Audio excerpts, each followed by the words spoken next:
I love how they tell you that now. Welcome guys to the informational webinar. We'll have some more folks joining us, I believe, but we want to get started and get through our content and presentations, and then we'll have a question and answer period afterwards.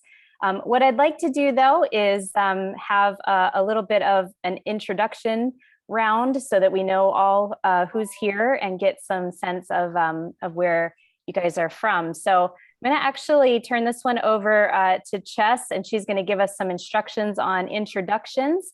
And then after that, we'll get started on some content. Awesome. Thanks, Lisa. Never mind. So for our introductions, we're just going to do names, where you're tuning in from, and then our icebreaker question today is what your favorite vegetable is. So I'm Francesca. I normally go by Chess. I'm the food safety specialist at North Shore EVP along with Lisa. And I am calling in from Manoa on Oahu. And my favorite vegetable is asparagus.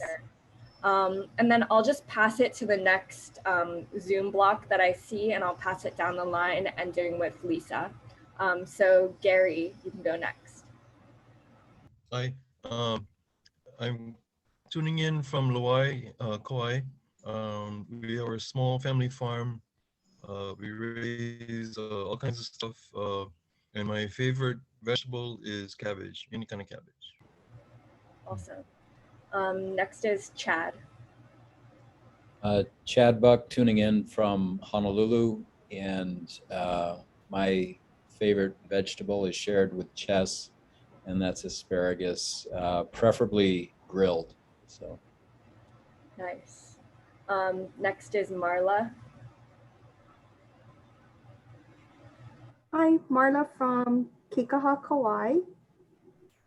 Hartung Brothers. My favorite veggie is broccoli.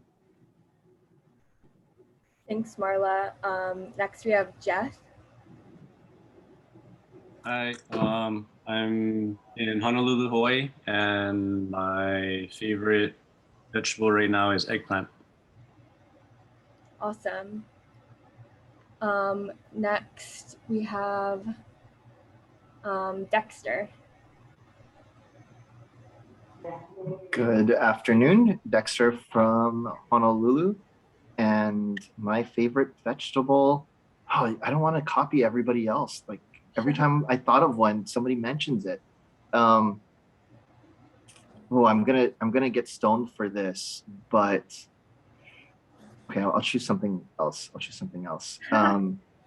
Oh man, cauliflower. Nice. Next we have Scott. Yeah, hi, Scott Wong. I'm actually tuning in at work over here at the State Art. My favorite vegetable is pork.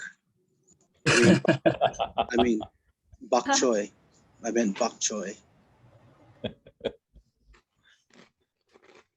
Awesome, thank you. Next we have Jess. Hi, I'm from Waimea, Kauai, and my favorite vegetables are bell peppers. Awesome, thank you. And Dean. Oh, I think you're muted still, Dean.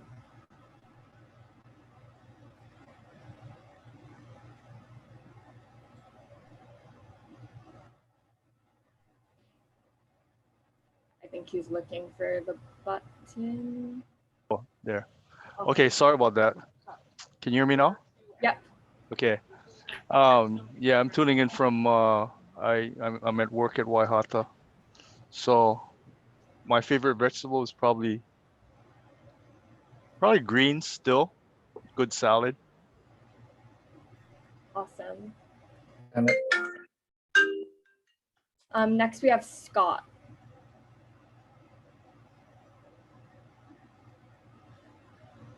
Is there another one on here? I went already. Oh gosh, I think my tiles are moving around. Okay, so Nikki. Hello everyone, calling in from Kapahi, Kauai. Currently my favorite vegetable, I think, it might be a tie between turnips and collard greens. Awesome. And Amelia. Hey guys, I'm tuning in from Keikaha, representing Andros. And my favorite vegetable is asparagus. Awesome. And I think that's everyone besides Lisa. So go ahead, Lisa. Thank you. My name is Lisa Roden. I'm the Food Safety Director for North Shore EVP, and I am tuning in from the lovely little town of Hanapepe. And my favorite vegetable currently is arugula. Been eating a ton of it. So great job, guys. That was super fun. I like the inclusion of the vegetable pork. That was fun. So we're gonna move on though. Thank you guys for playing. If you would like to turn your video off, please feel free because we're going to move on with our content now. And we're going to start, sorry about this little green mark on my screen. I don't know what that is from, but we're going to start by giving you just a bit of an overview here. The intent of this webinar is really just to provide sort of an at-a-glance view of the GroupGAP program here in Hawaii, and specifically to give you just enough information so that you can think about whether this is a program that you might want to apply to. Our applications will be available now, starting today, for our next cohort, and they will stay up on our website until early February, at which point we will close the application window. And so we're hoping that this gives you a chance to think about it, ask some more questions if you have more after this, and prepare to join us or join us for a future cohort. So that being said, to start off our intro, I want to talk a little bit about what GAP is for folks who aren't aware. We use the term GAP a lot, and it stands for Good Agricultural Practices. When we talk about specifically USDA GAP, though, we are talking about a third-party audit program. This is a verification program USDA has put in place, and it's voluntary. So as a producer, you can choose whether or not you would like to enter into this program and eventually get certified in USDA GAP. It is for fruits and vegetables. I just want to point that out. So I have had a few folks who have been ranchers who have asked us about this program, but GAP is specifically for fruits and vegetables.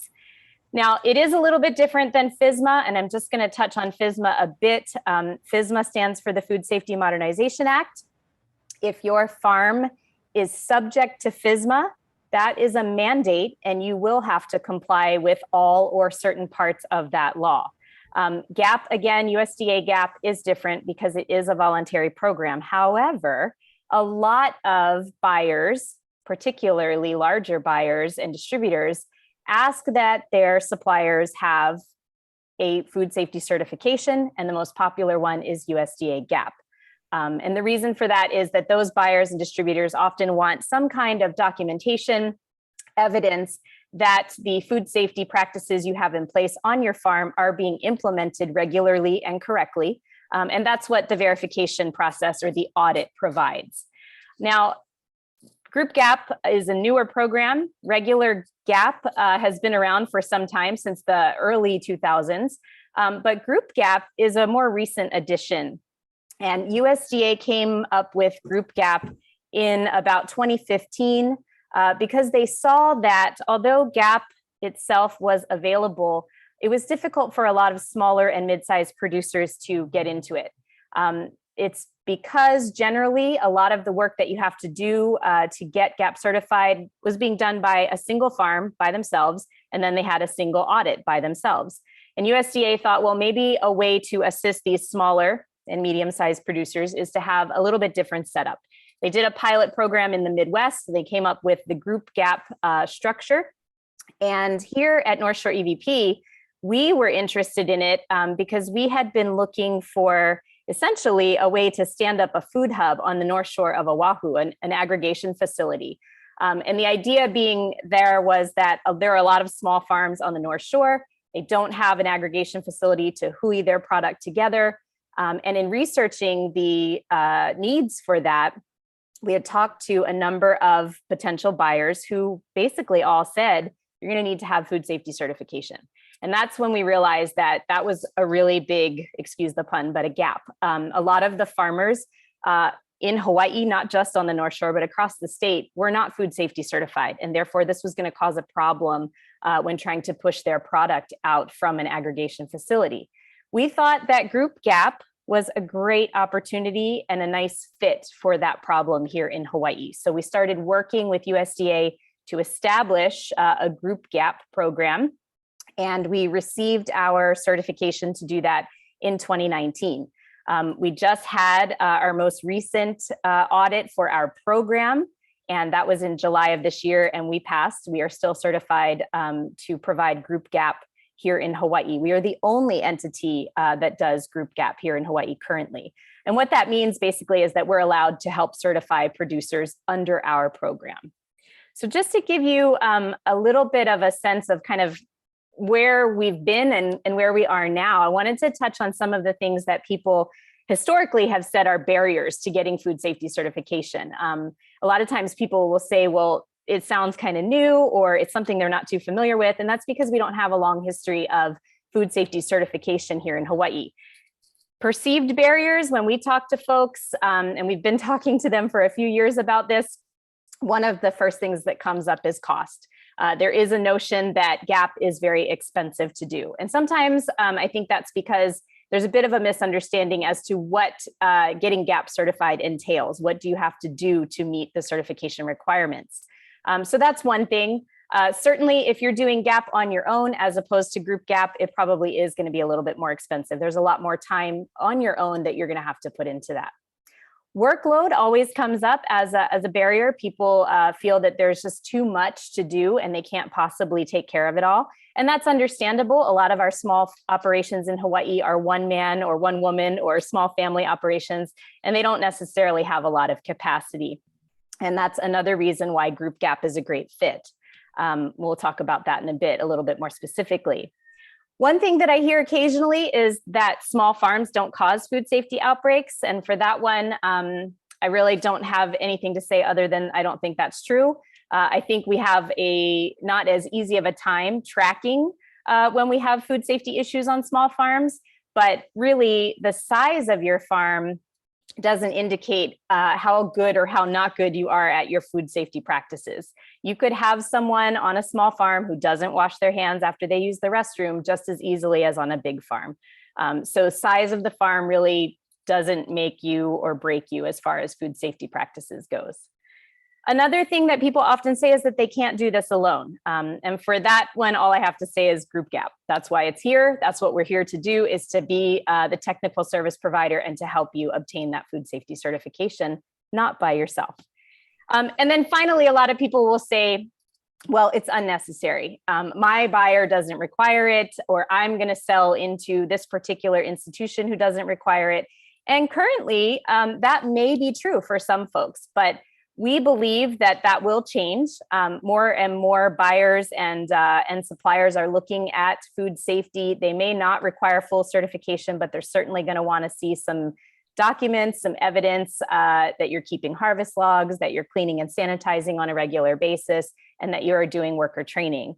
And if you are subject to FSMA, certainly you will have to have those documents anyway. So I really think that a lot of these perceived barriers are certainly things that had some truth to them probably about a decade ago. But now, from what we're seeing and the people that we're working with, we know that these are things that we can do better at and that we are doing better at. And we've found a lot of solutions for most of these things on the list. So just to mention that, across the mainland, GroupGAP is getting very popular. I mentioned that we are the only ones here in Hawaii doing it. Just to give you a sense of where we are in Hawaii with food safety certification, currently, if you look at the USDA AMS site, that's the Agricultural Marketing Service page, where you can look up by state the operations that are USDA food safety certified. Here in Hawaii, we have 22. It's a very small number. We have some, 5,000 farms in Hawaii. Only 22 of them, including packing houses, are actually USDA food safety certified. We of course, want to see that number change. And this month, we will add 5 farms to that list who are all Harmonized GAP certified. We've got an additional 6 that we expect will be added in the spring. They have some corrective actions to take care of before they can get their certification. But currently, there are only 5 Harmonized GAP operations, Harmonized GAP certified operations on the AMS list. So we will double that through our program just this year. And just to mention, if you are a farm that needs or will need to be meeting FSMA compliance, it's good for you to know that the GroupGAP program here in Hawaii, we operate under the Harmonized GAP standard. So that is the certification that we are helping people get, Harmonized GAP. Harmonized GAP and FSMA are very closely aligned. They're not exact, but most of the things within each of them as far as compliance goes are very, very similar, if not the same. So what that means is that if you are a farm that is going to have FSMA compliance and you're going to have an FDA inspection, if you are Harmonized GAP certified or have met all of the Harmonized GAP compliance measures, you will be fine on a FSMA inspection because they are aligned and it's very, very close. So, sorry, really loud trucks there. And so I just want to mention that because this FSMA question comes up every so often.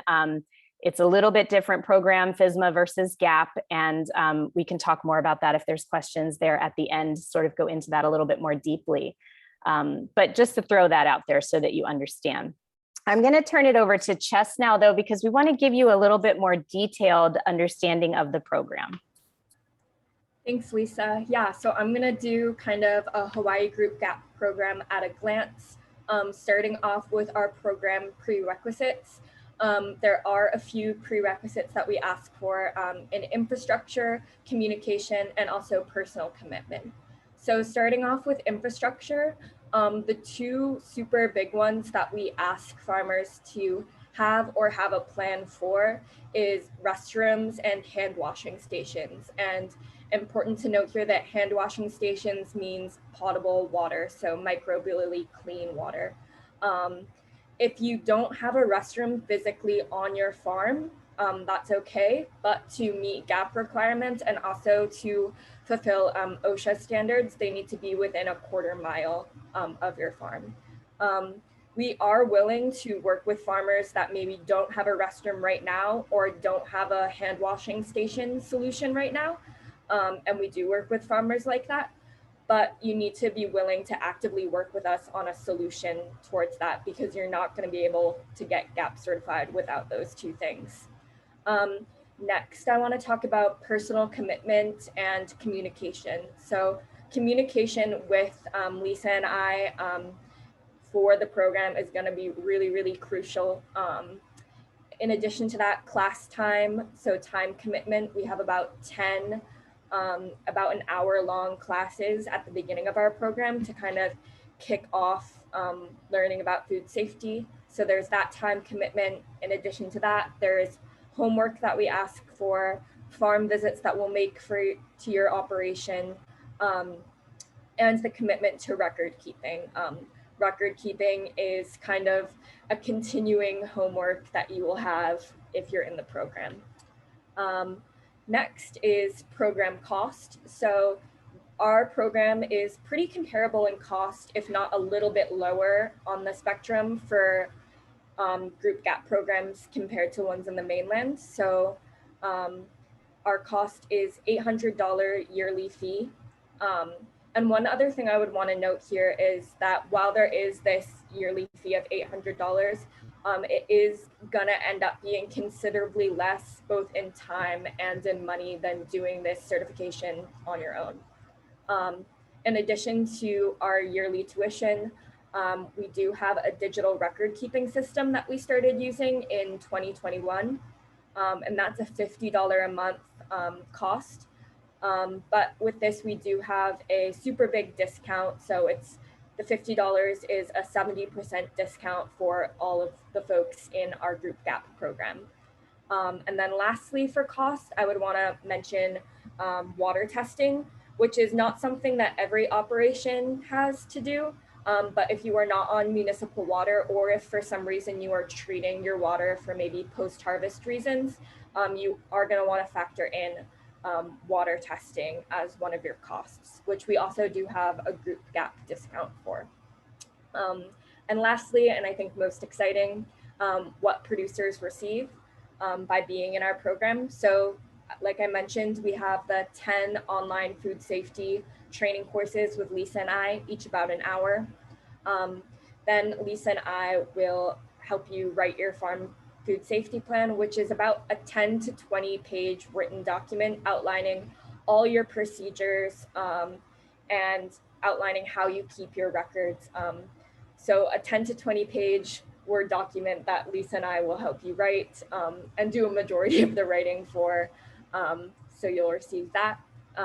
Next is the technical training on record keeping through our digital record keeping system and help to manage those records and prepare them for audit. Then we have our yearly risk assessment, which is required under GAP.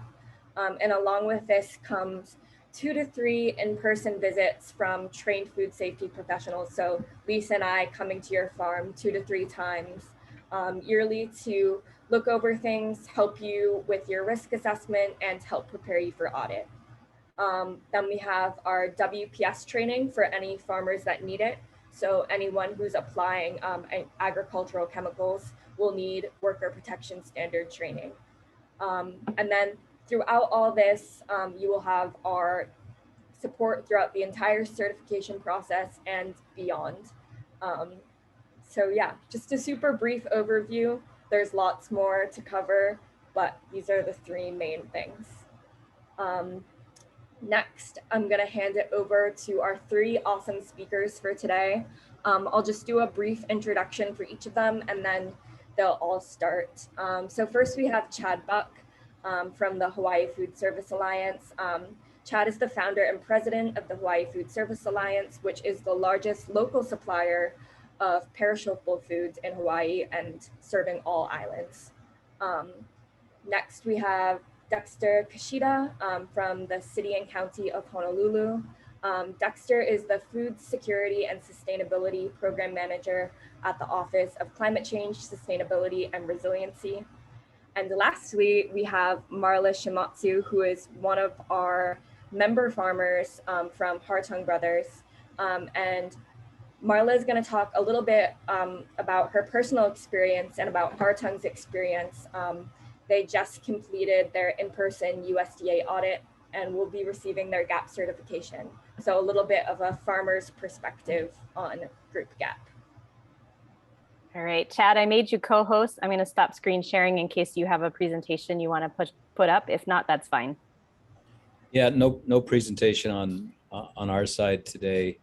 My name is Chad Buck. I'm the owner of Hawaii Food Service Alliance. When we, Lisa and Chess had asked me to talk about what safety certification, how that benefits us as a distributor. About 10 years ago, we were approached initially by Walmart, and we were their largest local supplier at the time and still are today. But about 10 years ago, they reached out and said, hey, this new level of FSMA, which is separate rungs that the Obama administration put into place. And so they gave everybody a couple years to get to a certain level, then a couple years more and so the last rung was hit about 3 years ago. And what that meant on our side was an owner or officer of a company knowingly breaking cold chain can serve prison time. Well, that got everybody's attention. So, but we knew that was the rung that they were heading for even 10 years ago. And so Walmart's remark to me was, if you can't do this, we're going to have to start unwinding our relationship with you. And that meant significant improvements in costs to put facilities together that met cold chain requirements, et cetera. A ton of record keeping. And so we were, and then Costco said the same thing, and Safeway. So we just had this kind of barrage of customers that were saying, with this coming into place, you need to keep up or we're not going to be able to buy from you. So it was really in some ways it was an easy decision. It was stay in business or go out of business. And instead of, originally we looked at it like this is going to cost money on every facility that we have. We're going to have specialized staff, et cetera. But we really didn't have a choice. And so we started moving in that direction. And that literally turned out to be one of the best decisions we've made, because what food safety certification has done, it's become the price of admission. If you want to sell to a Walmart, you want to sell to a Costco, a Safeway, a Target, et cetera, if you won't even be able to get into the door if you don't have third-party audit and food safety certification. And so as that actually moved into, almost, well, one, it was an advantage now because we have it. And that is so much so that we'll help. And we're on the FSMA compliance, we're on the GFSI side of the compliance, but even we do local beef across the state, and the national groups, if the ranch doesn't have, and that's a global animal partnership, same GAP, same acronym, but if the ranch doesn't have that, we can't put it into our system. And so if we're trying to sell cabbage or broccoli or whatever, if the farmer doesn't have a GAP certification, it can't even come into our system. And so, literally when I say it's the price for admission, it literally is the price for admission, starting with the farm. And what's, I should have started this entire when I started talking, I should have started with just huge kudos for North Shore EVP. This is a visionary group that stepped into this clear void that was stopping farmers from being able to sell their products across the state. And these are selling them to the venues of size that allow the farmer to gain economies of scale, to gain efficiencies, to lower their costs, et cetera. And so I look at GroupGAP through North Shore EVP as one of the key ways that Hawaii actually moves into a more sustainable, food secure future. The hope is that farmers that are doing this can move into, again, increase size, know that they've got a strong customer to sell to, plant knowing that they can sell into a Walmart or a Target or a Costco or a Safeway, et cetera, and allow them to expand and grow their business should they want to. And then when our farmers are selling to venues where local people buy, that's the key to having the scale and having local products available throughout the state versus all mainland imports. And so we're super excited anytime Lisa calls us or Chess calls us or reaches out to us to support the efforts in GroupGAP, because this is literally, if this doesn't happen, the other piece of this is that I should mention is there are hotels now that won't ask you. There are chefs now that won't ask you. That's changing. And that's changing rather quickly because everybody's, the tort industry and there's a bunch of attorneys who'd love to do nothing more than sue someone for food poisoning and trace that back. And so you're seeing the hotels, you're seeing restaurants, and you're seeing others starting to go, hey, we need to make sure this is certified and that we're buying this, and you're going through best practices and GAP practices so you can ensure that we're going to have safe product coming to our customers, whether that's a small restaurant or a hotel or anyone else. So if they don't do it yet, they will be doing it soon. And so we, again, look at this as the price for admission to get into this business. And again, just huge kudos to North Shore EVP and Lisa and Chess for doing what you're doing. So mahalo. Thank you so much, Chad. That was awesome. If you guys do have questions as we're going through this, please feel free to throw them up in the chat.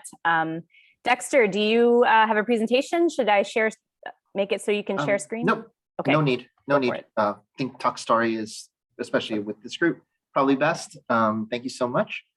currently with the city and county of Honolulu. Well, that's a scary statement. So I am with the city and county of Honolulu. I hope to be here tomorrow as well.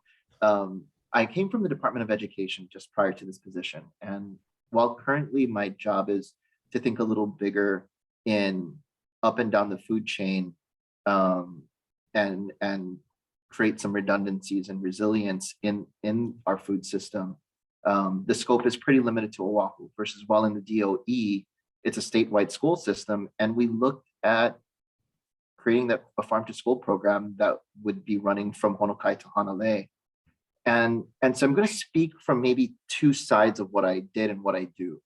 And so we'll start rewinding maybe 10 years. 10 years ago, the DOE made statements like we only bought fresh produce that came from certified farms. And the reality actually was not true. We didn't. It came through a distributor, and it was up to the distributor to decide who they were buying from. And we made no statement in that. As time progressed, we realized, and as I jumped into the farm to school position, that one, there are just so few food safety certified farms with any kind of certification that making the statement to only buy from them would be really difficult. So we said, we're going to create a plan that we're going to start today and not be mandatory, but with a plan that in the next decade, we want to grow with farmers, that we realize that we need to create an income base for you or a new sector to get involved in and work with farmers to get to that place. Meanwhile, North Shore EVP also is now coming into the picture with creating a group GAP plan. And I won't reiterate all that Chad said, but I think this group GAP just makes so much sense to me that in my current role, we're trying to support North Shore EVP in any way we can, because it helps to diffuse just everything from cost and as well as helping with oversight. So DOE today, I'm not there. There are some questions on what is going to be required from the DOE currently. They haven't made any clear statement on what it is, but institutions, as Chad said, provide a really interesting area to get into. It's a consistent, well, I could say that before the pandemic. Since the pandemic got a little shaky, hopefully it recovers. But institutions as a whole are pretty consistent. Prisons, sadly, consistent mouths to feed, no matter what, within and without the pandemic. Schools, short of disaster like COVID, was a consistent 100,000 students, 180 days a school year that a farmer could plan on. And where the relationships we did develop, I think institutions prove, or the DOE as a large buyer, prove to be able to help even small farmers that are willing to hui together to provide a product for a large institution, kind of a solid base customer to then grow their market, right? A stable base customer to then expand. In a way, that's what the Walmarts and the Costcos and the hotels do. Again, COVID kind of screwed up the whole food system. So minus that, hopefully we get back to kind of this regular piece.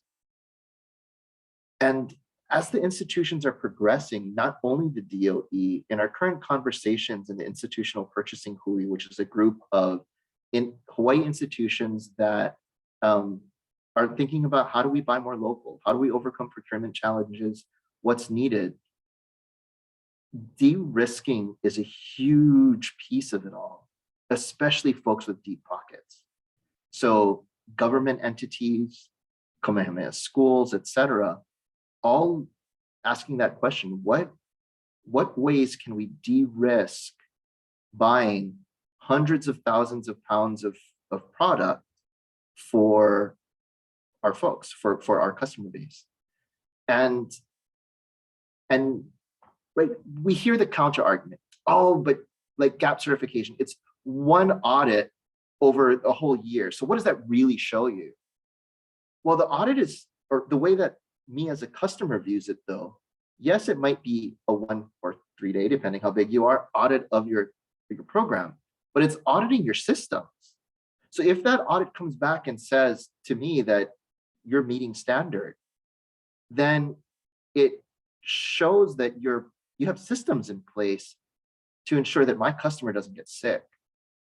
And be it hospitals or schools or kupuna homes, those are some of our most,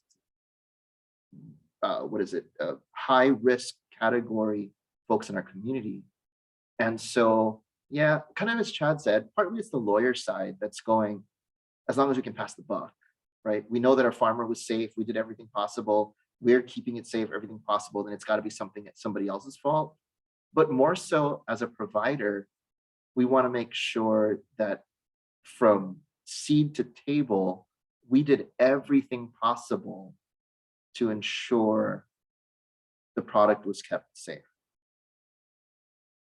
Fast forward to my role today, not only in helping to run the institutional purchasing hui and organizing the demand sector so that we have a clear idea of what the demand sector needs, wants, and will want, but it's also helping to build up our ag sector in knowing that to build a resilient food system, we want a bunch of small farmers to be producing food. And we want a bunch of small farmers all across the state to be producing food.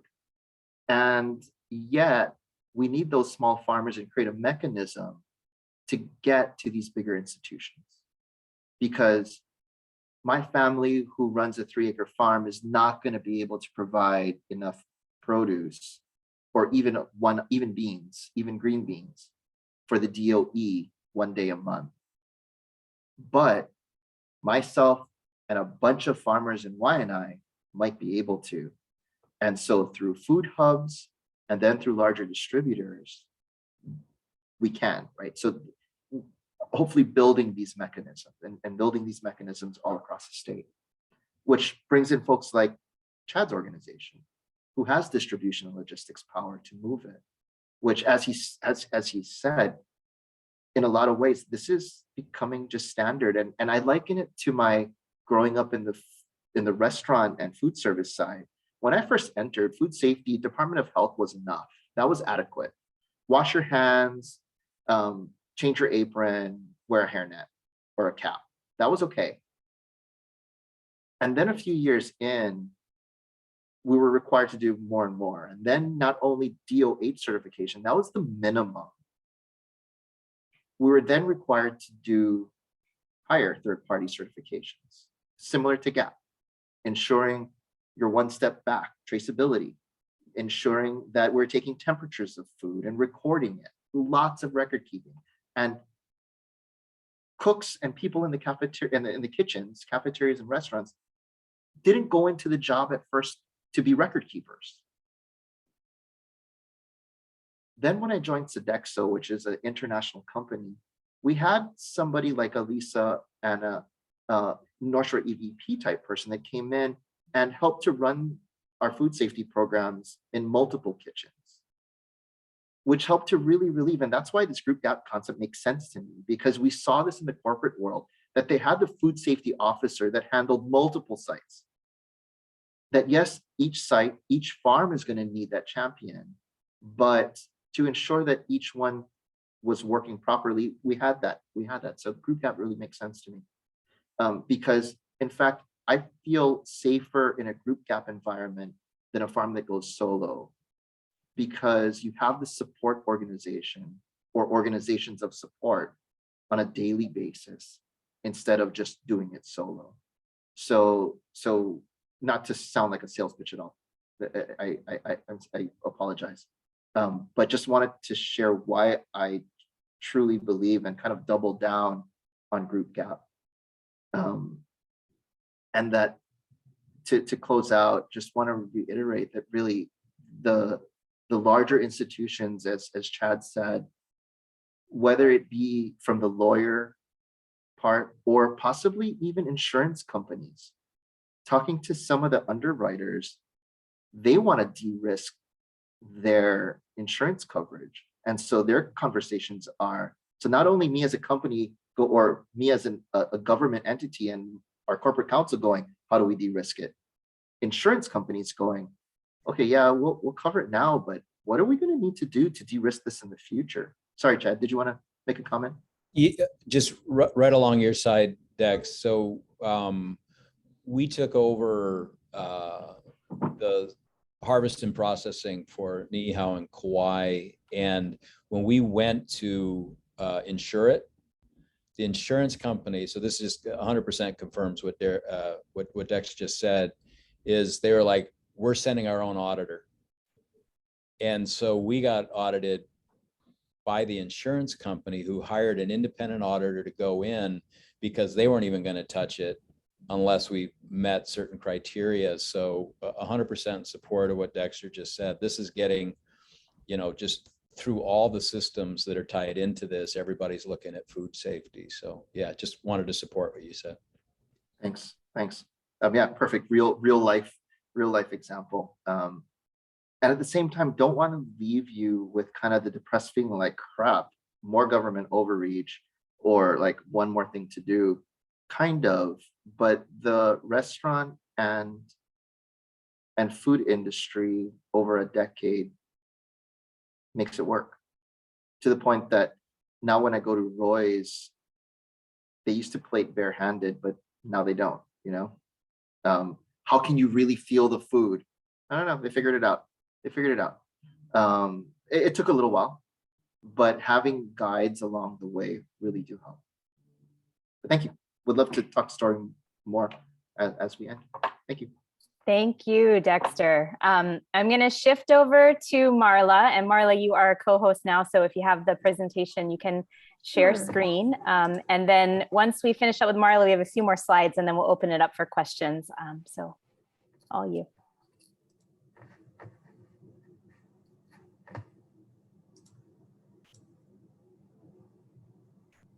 Can everyone see that? Yes. Okay, so mine is a little bit more simple. The farmer's view, I guess. We're Hartung Brothers. I am the safety and health lead here. We were in Wisconsin. Two brothers purchased 40 acres, or not even purchased, they borrowed 40 acres of land and started their business in 1975, which now grew to the US and some parts in Canada, as we can see here. Hartung Brothers in Hawaii was established in 2017. We'd already kind of been doing some community outreach, and we're looking at different programs since then. And then I'll get into that part a little bit later. But our headquarters is in Wisconsin. And it really is a family-run business. I think they have about 7 brothers and sisters that all have different parts in this business. And so it's a very family-oriented business. Husbands, wives, that kind of thing. Everybody's involved in this whole process. And you can kind of feel it when you get here too at our site. So there's shift into agriculture environment, and we wanted to make sure that we were kind of in line with what we wanted to do in the long run. So we did add in a few different crops. We're now doing some vine crops, as you can see, but that's more for community outreach. But we also do alfalfa, which doesn't need the food safety part of it, but it kind of gives us a step, like a baseline for what we want to do to continue to keep things clean and our good processes in place.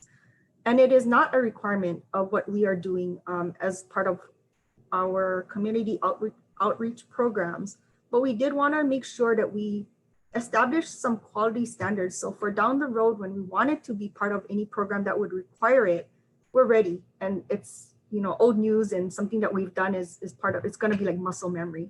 So we wanted to kind of keep that feel, good safety base, right? So our current operation, we were Syngenta prior to Hartung Brothers. So we maintain some of our contracts. One of our customers now is Syngenta, but we do grow outs of corn, soybeans, sunflowers. But we also do community outreach with pumpkins, sweet corn, squash, watermelons. So a lot of our outreach, we do grow outs for these different programs. So churches, schools, they come in, they harvest their product to do fundraisers so they can sell it for their own their funds. But still, even then, we still do training with them to make sure that they still continue our food safety standards as well, with the cleanliness and cleaning up and different gloves and clean tools and all that stuff. So for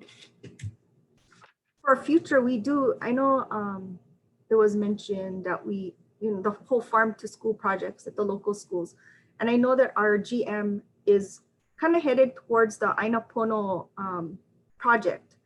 So part of that is sustainability, right? They want to improve childhood health, protect the environment, and support local ag. So we thought that was a good venue for us to kind of aim towards, and that's something we're working towards with North Shore EVP.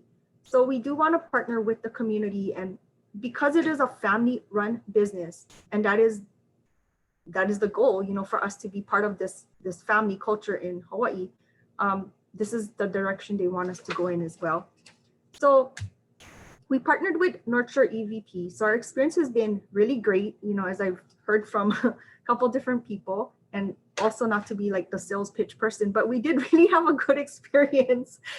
It was really a team effort, working with Lisa most of the time. And she was the enforcer, air quotes, in a gentle way. But it was to make sure we knew we were on the same team. We knew we were supposed to be on the same, we were on the same page. Our goal was the same, and it was to make sure that we maintained a certain standard. So we were bought in. And part of this was, I call it my A+, right? They were available at any time. We would email and we would get a response back to me way within reasonable limits. They were very accommodating, worked with our schedules because we had times where we were not harvesting crops. So we kind of worked around that, and then helped us with our audits, internal and also our USDA audit. So I gave them an A+. But it really was a good learning experience for us and for our employees as well.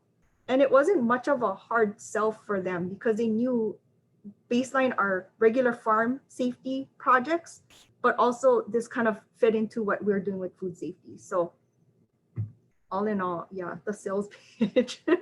We love North Shore EVP. So any questions? Thank you so much, Marla. That's awesome. I did not pick these guys for their sales pitch ability, but thank you. I'm going to share screen again just to finish up, folks, a few more slides. And then we're going to open it up to questions that you guys may have. I do want to thank the folks here, Chad, Dexter, and Marla. You guys, fantastic pieces. Thank you so much for sharing your side of the story and your vision and your hopes for the future. We have been working on this for years, and it's definitely a labor of love. But we also really, really are honored to work with you folks, because everybody who's been doing this with us have been people that we've called on for help and assistance and support, and they've all answered the call. So it's been wonderful working with you guys. Thank you so much. For next steps, I'm going to hand it over to Chess to talk a little bit about how you can get involved with us, and then we'll finish up with a round of question and answers. Yeah, so thanks, Lisa. Our application period starts today, and it's open through February 6th. So this will be our 6th cohort, and the applications are available through our website. If you go to our homepage, they're available if you scroll down on our events calendar. And we will be reviewing applications, and selected participants will be notified for the training starting in early March 2022. Thanks, Chess. We do this in this way because we want to give folks some time to get their applications in. It is a fillable PDF. This is the first time we've ever done that, so bear with us. But you can email that to us. We're going to accept applications all the way through January and into the very beginning of February. At that point, we will be reviewing them. We will call you. We may even come out to stop at your farm and take a quick look around. We like to do what we call a gap analysis, which is just eyes on to see mainly what your infrastructure looks like, and is there anything that that we want to talk about with you before acceptance into the program. When we do start our program, it will be in March, and it is virtual, so meaning we will meet virtually. We've been doing that actually pre-pandemic, since before the pandemic started. It works really well for us. We are spread out across the state, and we know you guys are too. We also know that you're very busy, and it doesn't really make sense to spend 45 minutes in traffic to go to a classroom and sit there and then drive all the way back. So we feel like the virtual setup is better, and especially for everyone's time, and allows us all to tune in from wherever we are. I want to open it up for questions and answers. Before I start with that, though, I do want to just give you a little bit more in-depth understanding of GroupGAP. We've talked a bit about it. I think you guys all understand it is a group of farmers working together. We are currently working with 11 operations.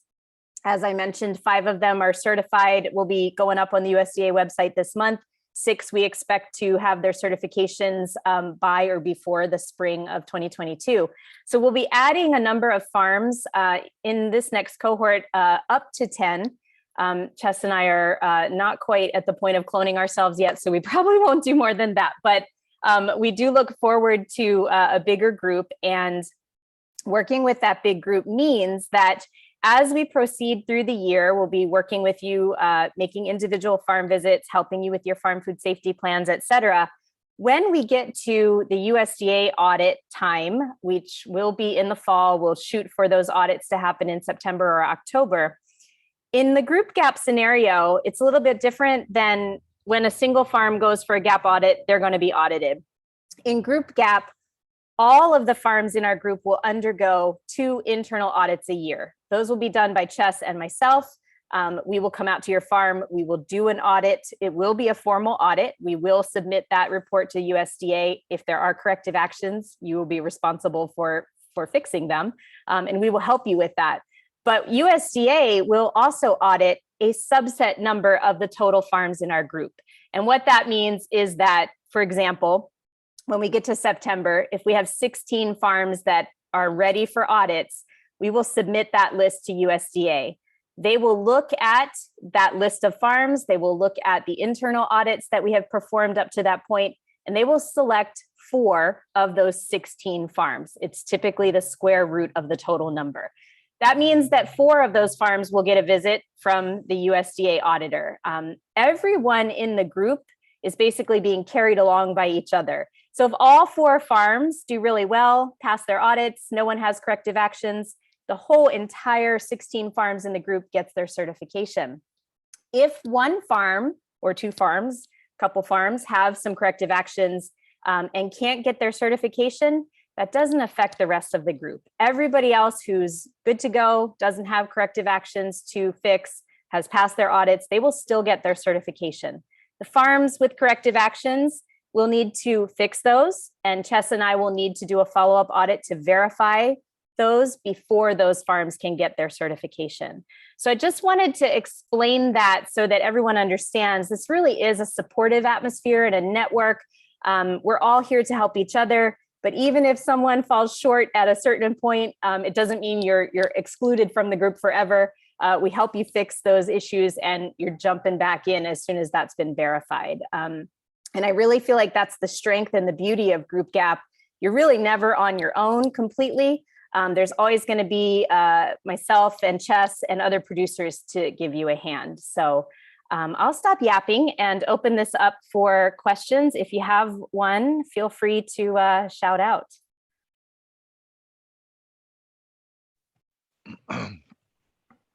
Lisa, this is Dean. Hi, Dean. If there's a farm that's going to be doing like a pick and what do you call like tourism pick. tourism and a U-pick operation, are the rules different? I mean, I know they're different. It's just can it still be done?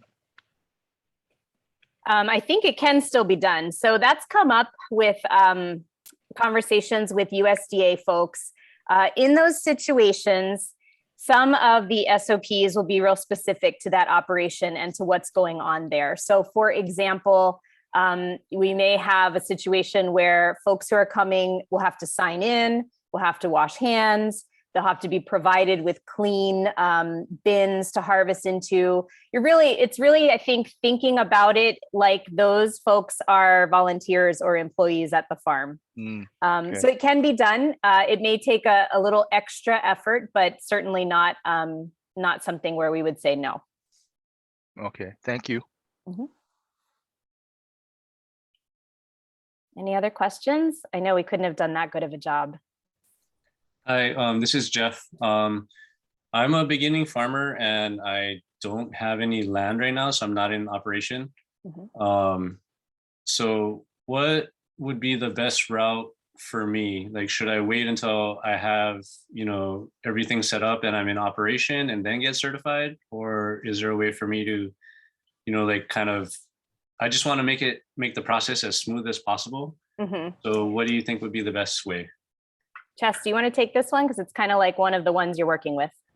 So I'm working with a farm right now that when we started working with them, they had just purchased land or just started leasing and had just got their first baby banana plants in the ground. So they're still not yet at the harvestable stage. What we did with them is we just worked in the general scope of the audit. So we didn't really go into any of the harvest or post-harvest sections of the audit. But I would say if you don't have land or crop in the ground, I would probably suggest waiting till you have at least something that you think you can get harvest within 6 months of joining the program. This will just be kind of, the best bang for your buck in terms of like the price tag you have to pay, since you won't be able to get certification without product and without a farm yet. But in terms of making it a smooth process to transition into that, Lisa and I, our emails, phones are always open for questions. We're happy to help. So if you're not in the program, still reaching out for support.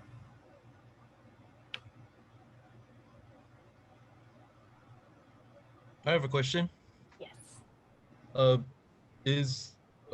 Kauai, we have a terrible pig problem, and pigs roam all over the place.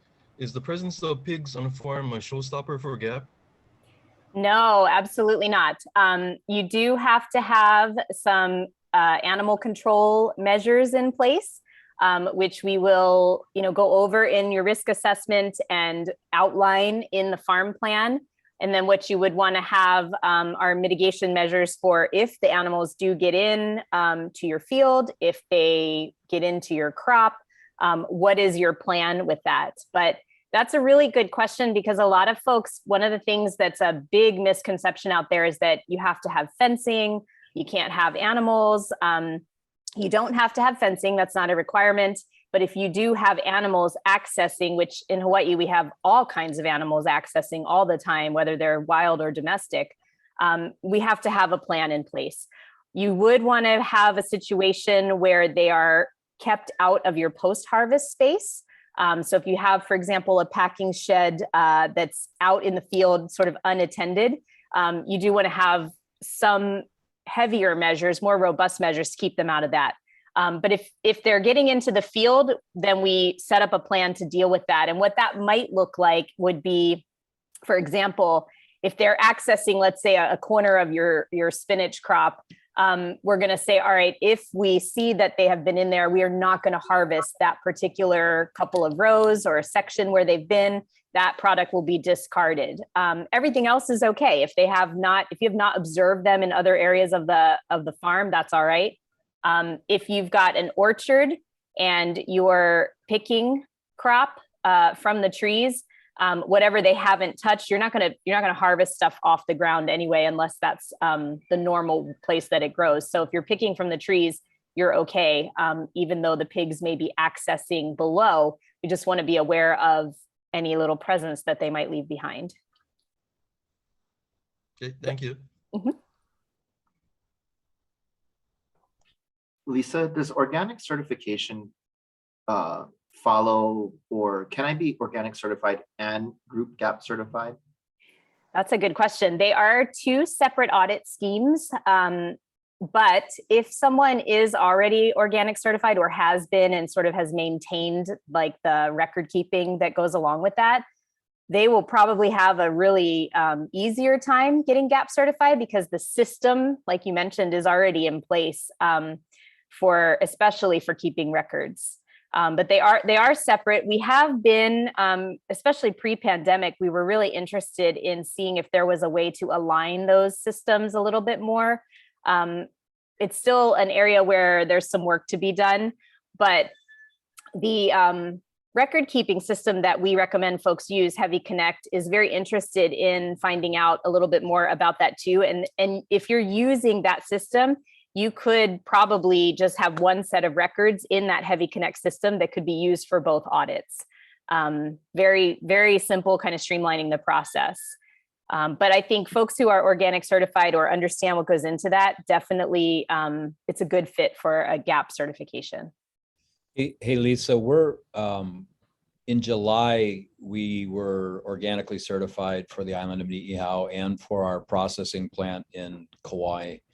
So if you ever want to see what those records look like, but there's a lot of record keeping, and anybody who's that good at record keeping, I'm sure there's crossover skills, and there's a bunch of redundancy because you're talking about the same things, right? Mm-hmm. In many ways. But if you ever want to come over and sit through what those manuals look like, actually you wouldn't have to come over. All those records are in Kauai with us. So I would love to, Chad. Happy to connect with you. Yeah. Oh, you just got yourself a phone call in January then. I'm going to bug you again. Any other questions out there, folks? Yeah. I was just wondering what is the difference between the Produce Safety Alliance and the Group GAP? Is it pretty much similar? Because I just took a course in Produce Safety Alliance grower training. Is there any difference? It's a little bit different. The Produce Safety Alliance grower training is what you're required to do for FSMA. And a lot of what's required in FSMA and what's required in Harmonized GAP are very similar. So you've probably got a really good background already. When we go through our training, our program content for Group GAP, we really focus on the Harmonized GAP audit scope and sort of picking out, well, here's what the criteria says, but what does that really mean? What do you have to show an auditor? So for comparison to FSMA, there's a lot of things that are the same. A few things are different. For example, if you do have to have water testing for your farm, if your farm is not on municipal water, that water testing under the Harmonized GAP standard has to be done at a certified lab, whereas FSMA does not specify that. So there are a few little inconsistencies like that. I would say if you have done the produce grower training, it's a great background. I think it still takes quite a bit of work to get yourself ready for a GAP certification. Harmonized GAP, in addition to the record keeping and things like that, it requires that you have a risk assessment. It requires that you have a risk assessment, meaning of basically all pieces of your farm. It requires a written farm food safety plan and SOPs. FSMA does not require a farm food safety plan currently. It's recommended, but it's not required. Thank you.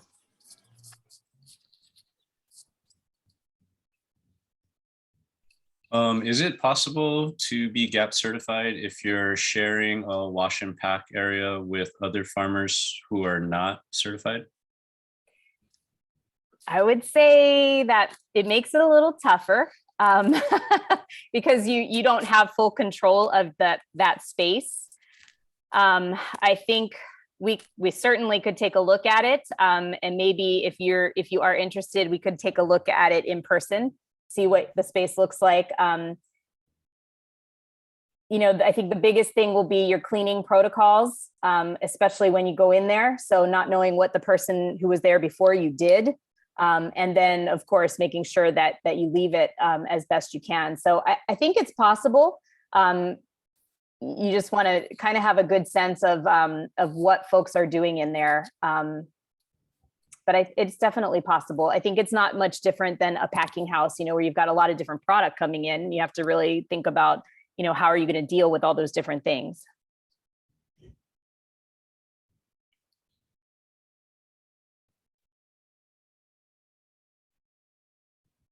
Any other questions? No? Okay, well, just in case, if you guys want to reach out to us, if you marinate on this for a little while and you think of a question later on, please feel free to contact us. Kevin, I know Kevin joined us. He's in here somewhere, but Kevin is our president. He is located on Oahu. So if you have questions or need some little bit more information about the organization, North Shore EVP, please give him a ring. For myself and Chess, as Chess said, we are available by phone, by text, by email, anytime. So reach out if you have questions for us. Our email and our phone is on here. Chess is located on Oahu. We're more than happy to come out and do an in-person visit as regulations allow. I am located on Kauai. So if there's anybody on this call who wants to sit down and talk in person here, more than welcome to do that, and let's set it up. We want to thank you guys so much for your time. Also, our speakers, again, thank you guys so much. I'm sure that if you have questions for them, we'd be happy to put y'all in touch with them as well. But want to wish you guys a happy holiday season as well. And again, our application's up today. It will be available through the early part of February. If you have any trouble with it, definitely give us a call. So thank you so much. Thank you, Lisa. Thank you, Jess. Thank you. Thanks, everybody. Bye, guys. Happy holiday. Aloha. Thanks so much. Thank you. Mahalo.